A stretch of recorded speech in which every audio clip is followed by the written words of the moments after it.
ভালো আছেন ভাই? এই তো আলহামদুলিল্লাহ। বাড়িতে সবাই ভালো আছে? আলহামদুলিল্লাহ সব ভালো আছে। ছেলে মেয়ে? হ্যাঁ, আলহামদুলিল্লাহ। ভাবি কেমন আছে? ভাবি তার বেশি ভালো। বেশি ভালো আছে। তো সব মিলিয়ে সবকিছু ঠিকঠাক আছে? হ্যাঁ, আলহামদুলিল্লাহ সব ভালো। আপনার বয়স কত চলতেছে ভাই? 35। 35, তার তো অনেক বয়স। পরীক্ষা কত সালে দিচ্ছেন আপনি? 7 2007-এ? তাহলে তো মনে হয় রিলেশন করছিলেন ভাই? হ্যাঁ, করছিলাম। একটা একটা মাত্র? একটা সত্যি আর করছিলাম। সত্যিকার মানে রিয়েল যেটাকে বলে? হ্যাঁ, হ্যাঁ। তাহলে তো আসলে খুব ভালো পাচ্ছিলেন ওনাকে? হ্যাঁ, মন থেকে অনেক ভালো লাগছে। তো আপনাদের ব্রেকআপ হওয়ার কারণটা কি?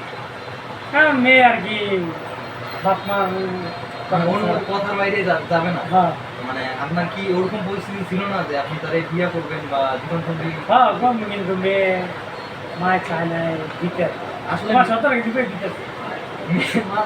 আসলে মেয়েরা এই কথাই বলে যে যখন তাদের আপনার যে ভালো কাউকে যখন ডিজার্ভ করে বা আমার কাছে ভালো কাউ ওদের জীবনে আসে তখন ওরা এই কাজটাই করে। প্রত্যেকটা ছেলের ক্ষেত্রে হয়তো এরকমই করে মেয়েরা। কিন্তু কারণ কি ভাই? আপনি কি মানে তার চেয়ে একটু ইয়ে ছিলেন? না, তাহলে তো এরকম করলো কেন? মেয়ের মানে তো লোক ছিল বেশি তো। বুঝতে পারছি ভাই, কিন্তু তাহলে তো আপনি এখনো ভালো আছেন না? হ্যাঁ, এখন মন থেকে ভালো। যোগাযোগ হয় আপনাদের? না, এমনি দেখা হয়। দেখা হয়, কথা হয়? না, কথা হবে না? না, না, আকারে কিন্তু চোখে চোখ। চোখে চোখে। ও তাহলে তো আমাদের ভালোবাসাটা আর কি মানে এখনো আছে দুজন দুজনের প্রতি। বুঝতে পারছি ভাই। তো আপনি মিস করেন না তারে? হ্যাঁ, দেখলে মিস হয়। দেখলেন যে না